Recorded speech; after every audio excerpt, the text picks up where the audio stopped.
അഭിഷേക്, ആരോഗ്യരംഗത്ത് ലോകത്തിന് തന്നെ മാതൃകയായ കേരളത്തിൽ നിന്നാണ് അടുത്തൊരു വാർത്ത വരുന്നത്. ഉം. നമ്മുടെ ആലപ്പുഴ വണ്ടാനം മെഡിക്കൽ കോളേജിൽ ശസ്ത്രക്രിയയ്ക്ക് വിധേയയായ ഒരു സ്ത്രീ, അതും 51കാരിയാണെന്നാണ് വാർത്തകളിൽ പറയുന്നത്. 5 വർഷം മുമ്പ് അവരൊരു ശസ്ത്രക്രിയ നടത്തിയിരുന്നു. ഉം. പക്ഷേ ആ ഉപകരണം, ഒരു കത്രിക, ഉം. ഇപ്പോഴും ആ സ്ത്രീയുടെ വയറ്റിനുള്ളിലാണ് എന്ന ഒരു വാർത്തയാണ് വരുന്നത്. ഞെട്ടിക്കുന്ന കാര്യമാണിത്. ഉം. എത്ര അശ്രദ്ധരാണോ ഉം. നമ്മുടെ ഡോക്ടർമാർ? എന്താണ്? നമ്മുടെ ഉത്തരേന്ത്യൻ സംസ്ഥാനങ്ങളോട് ഉപമിക്കുമ്പോൾ കേരളത്തിലെ ആരോഗ്യരംഗം എപ്പോഴും നമ്പർ വൺ ആണെന്നാണ് കേരളത്തിലെ മന്ത്രിമാരുടെയൊക്കെ അവകാശവാദം. എന്നാൽ ആ അവകാശവാദത്തിൽ എത്രയോളം പൊള്ളയാണെന്നാണ് ഇപ്പോൾ ഇത്തരത്തിലുള്ള വാർത്തകൾ വരുമ്പോൾ നമുക്ക് തോന്നുന്നത്. കാരണം നമ്മുടെ നാട്ടിൽ ആശുപത്രികളിൽ വളരെ വലിയ രീതിയിലുള്ള ഇൻഫ്രാസ്ട്രക്ചർ ഡെവലപ്മെൻറ്റ് നടക്കുന്നുണ്ട്. പക്ഷേ അതിനനുസരിച്ചുള്ള അർഹരായ ഡോക്ടർമാർ, ആരോഗ്യ രംഗത്ത് മിടുക്കരായ ഡോക്ടർമാർ ഒരുപാട് പഠിച്ചിറങ്ങുന്നുണ്ട്. പക്ഷേ അവരൊക്കെ സ്വകാര്യ ആശുപത്രികളിൽ പ്രാക്ടീസ് ചെയ്യുന്നു, സ്വകാര്യ സ്ഥലങ്ങളിൽ പ്രാക്ടീസ് ചെയ്യുന്നു.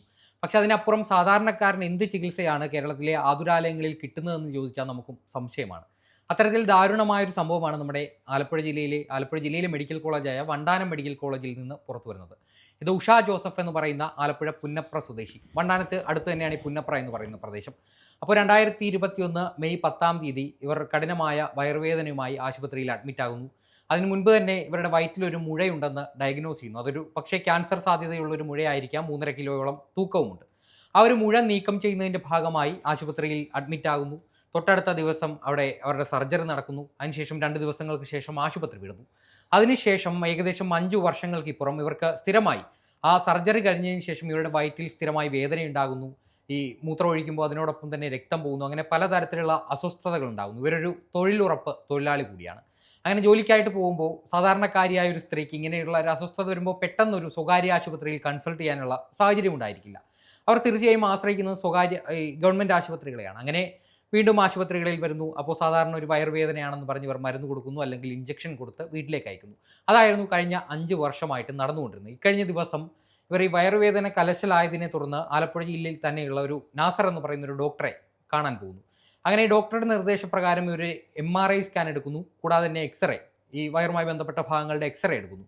അങ്ങനെ വീണ്ടും ഈ ഡോക്ടറെ കണ്ട് ഈ എക്സ്റേ കൊടുക്കുമ്പോൾ കാണുന്ന കാഴ്ച, ഈ വയറിനുള്ളിൽ ഒരു കത്രിക പോലുള്ള ഒരു ഉപകരണമുണ്ട്. ആ ഉപകരണമാണ് ഇവരുടെ വേദനയ്ക്ക് കാരണം. അത് പിന്നീട് രസകരമായൊരു വസ്തുത എന്തെന്ന് വെച്ചാൽ കൗതുകരമാണ്. കാരണം ഈ ഡോക്ടർമാരുടെ ഒരു അഭിപ്രായ പ്രകടനം ഇതുമായി ബന്ധപ്പെട്ട് ഏകദേശം 50 വർഷത്തോളം ഇത്തരത്തിലൊരു ശസ്ത്രക്രിയാ ഉപകരണം വയറ്റിലിരുന്നാലും ഒരു മനുഷ്യന് ഒന്നും സംഭവിക്കാനില്ല.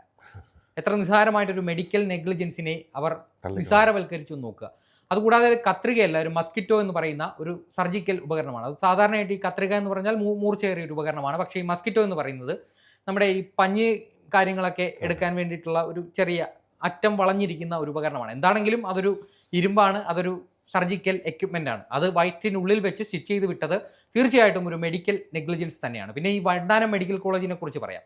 ഇത് നമ്മുടെ ആലപ്പുഴ ജില്ലയിലെ പ്രധാനപ്പെട്ട ഒരു മെഡിക്കൽ കോളേജാണ്. ആലപ്പുഴ ജില്ലയിലെ ഏക മെഡിക്കൽ കോളേജാണ്. അതിന് അപ്പുറം ആലപ്പുഴ ജനറൽ ആശുപത്രി ഉണ്ട്. എന്നാലും ഒരുവിധം ആലപ്പുഴ ജില്ലയിലെ മിക്ക താലൂക്ക് ആശുപത്രികളിൽ നിന്നും രോഗികളെ റെഫർ ചെയ്യുന്നത് നമ്മുടെ ഈ പറയപ്പെടുന്ന വണ്ടാനം മെഡിക്കൽ കോളേജിലേക്കാണ്. നമ്മുടെ അതിനടുത്ത് തന്നെയുള്ളൊരു സ്ഥാപനമാണ് ചേർത്തല താലൂക്ക് ആശുപത്രി. ഈ ആശുപത്രിയിൽ ധാരാളമായിട്ട് നമ്മൾ ആദ്യം പറഞ്ഞ പോലെ ഇൻഫ്രാസ്ട്രക്ചർ ഡെവലപ്മെൻറ്റ് ധാരാളമായിട്ട് നടക്കുന്നുണ്ട്. പക്ഷേ ഇവിടെ എത്തരത്തിലുള്ള സേവനങ്ങളാണ് സാധാരണക്കാർക്ക് കിട്ടുന്നതെന്ന് ചോദിച്ചാൽ നമുക്കും സംശയമായിരിക്കും. കാരണം ഇവിടേക്ക് വരുന്ന രോഗികൾ ഒരു നിസ്സാരമായിട്ടുള്ള ഒരു പ്രശ്നമാണെങ്കിൽ പോലും ഇവരെ കോട്ടയം മെഡിക്കൽ കോളേജിലേക്കോ ആലപ്പുഴ വണ്ടാനം മെഡിക്കൽ കോളേജിലേക്കോ റെഫർ ചെയ്യാനുള്ള ഒരു ആശുപത്രി, ഇടത്താവളം എന്നൊക്കെ പറയില്ലേ, അത്തരത്തിലുള്ളൊരു സംവിധാനം മാത്രമായിട്ട് ഈ താലൂക്ക് ആശുപത്രി അതപ്പതിച്ചു പോയി. കാരണം നമുക്ക് ആ ഒരു 2 ആശുപത്രികൾ, വണ്ടാനം മെഡിക്കൽ കോളേജും കോട്ടയം മെഡിക്കൽ കോളേജുമായിട്ട് കമ്പയർ ചെയ്യുകയാണെങ്കിൽ ഏറ്റവും മികച്ച സേവനം കൊടുക്കുന്നത് കോട്ടയം മെഡിക്കൽ കോളേജാണ്. ഒരുപക്ഷേ ഇടുക്കി, പത്തനംതിട്ട, ആലപ്പുഴ, അതുപോലെ തന്നെ എറണാകുളം ജില്ലകളിൽ നിന്ന് പോലും രോഗികൾ അങ്ങോട്ടേക്ക് എത്തുന്നു. കാരണം അവിടെ മികച്ച ആരോഗ്യ സേവനങ്ങൾ ലഭ്യമാകുന്നുണ്ട്. പക്ഷേ ഇത്തരത്തിലുള്ള ആലപ്പുഴ ജില്ലയിലെ കേന്ദ്രങ്ങൾ ഈ മെഡിക്കൽ നെഗ്ലിജൻസിന് പേര് കേട്ടതാണ്. നമ്മുടെ കേരളത്തിൽ തന്നെ ഈ ആരോഗ്യരംഗം ഇത്രയധികം വഷളായി എന്ന് പറയാൻ പല കാരണങ്ങളുണ്ട്. ഇത് ഒറ്റപ്പെട്ട സംഭവമായിട്ടൊന്നും കണക്കാക്കേണ്ട കാര്യമില്ല. ഈ കഴിഞ്ഞ ദിവസം നമ്മുടെ തിരുവനന്തപുരം ജില്ലയിലെ നെടുമങ്ങാട് താലൂക്ക് ആശുപത്രിയിൽ ഒരു പ്രസവ ശസ്ത്രക്രിയക്കിടെ ഒരു ആദിവാസി യുവതിയുടെ നവജാത ശിശു മരിച്ചു. ഇതിൽ ആരോപണ വിധേയയായ ഡോക്ടർ ഇതിനു മുൻപ് ഒരു മെഡിക്കൽ നെഗ്ലിജൻസിൽ പേര് കേട്ട ഒരു ഡോക്ടറാണ്. അവരുടെ പേരിൽ ഒരു അന്വേഷണം നടക്കുന്നതിനിടെയാണ് സമാനമായ രീതിയിലൊരു പ്രശ്നം അവിടെ വീണ്ടും ഉണ്ടായത്. അവരെ തടഞ്ഞു വെച്ചാണ് പോലീസിൽ ഏൽപ്പിച്ച സംഭവം ഉണ്ടായിട്ടുള്ളത്. ഇവരെ ഈ ഡോക്ടർമാരെ ഇത്തരത്തിലുള്ള ആളുകൾ തടഞ്ഞു വെക്കുമ്പോൾ അവർക്ക് ഒരു മനുഷ്യനെ സംബന്ധിച്ചിടത്തോളം ഒരു ആരോഗ്യ സേവനത്തിനായിട്ട് ആശുപത്രിയിലേക്ക് എത്തുന്നു, ഒരു പ്രസവത്തിനായിട്ട് ആശുപത്രിയിലേക്ക് എത്തുന്നു. അവർക്കൊരു കുഞ്ഞ് എന്ന് പറയുന്ന ഒരു പക്ഷേ സ്വപ്നമായിരിക്കും. പക്ഷേ യാദൃച്ഛികമായിട്ട് യാതൊരു പ്രശ്നവുമില്ലാതെ ആ കുഞ്ഞ് നഷ്ടപ്പെടുന്ന ഒരു അവസ്ഥ പറഞ്ഞറിയിക്കാൻ സാധിക്കില്ല. സമാനമായ മറ്റൊരു അനുഭവം കൂടി പറയാം.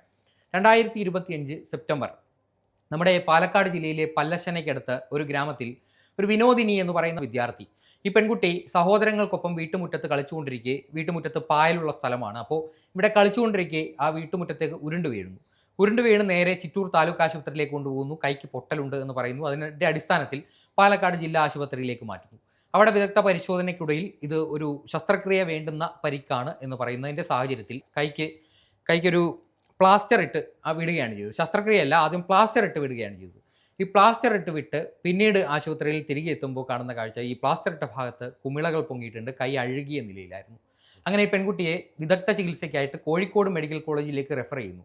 കോഴിക്കോട് മെഡിക്കൽ കോളേജിൽ വെച്ച് ഈ പെൺകുട്ടിയുടെ കൈ യാതൊന്നും ചെയ്യാൻ ഡോക്ടർമാർ നിസ്സഹായരാണ്. കാരണം ഈ കൈ അഴുകിയ നിലയിലാണ്. അങ്ങനെ ആ കുട്ടിയുടെ വലത് കൈ മുറിച്ചു മാറ്റേണ്ട ഒരു അവസ്ഥ അവിടെ സംഭവിച്ചു. സ്കൂളിൽ പോയി കുട്ടികളോടൊപ്പം കളിച്ച് നടക്കേണ്ട ഒരു പ്രായത്തിൽ വലത് കൈ നഷ്ടപ്പെടേണ്ടി വരുന്ന ഒരു അവസ്ഥ ഒരു മാതാപിതാക്കളെ സംബന്ധിച്ച്, അതോടൊപ്പം തന്നെ ആ കുട്ടിയുടെ ഭാവി എന്നത് ഇപ്പോഴും ചോദ്യചിഹ്നമാണ്.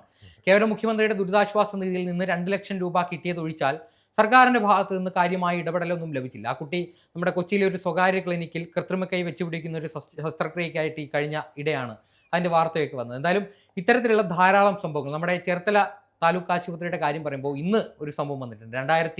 2025 ഡിസംബർ 16 ഈ ആശുപത്രിയിൽ ഒരു ഓട്ടോ അപകടത്തിൽ ചികിത്സ തേടിയെത്തിയ ഒരു മധ്യവയസ്കൻ, അദ്ദേഹം ആശുപത്രിയിലേക്ക് എത്തുന്നു. ഇദ്ദേഹത്തിൻ്റെ കയ്യിൽ പരിക്കുണ്ട്. ഈ കയ്യിൽ ഇവർ കേവലം കുറച്ച് ഈ ക്ലീനിങ്ങിനുള്ള ഉപകരണങ്ങളുണ്ടല്ലോ, അത് വെച്ച് ഒന്ന് നോക്കി അതിനപ്പുറം അത് ഡ്രസ്സ് ചെയ്ത് വീട്ടിലേക്ക് വിടുന്നു. 63 ദിവസം ഇയാൾ ഈ മുറിവ് ഉണങ്ങാതെ വേദന അനുഭവിച്ചു.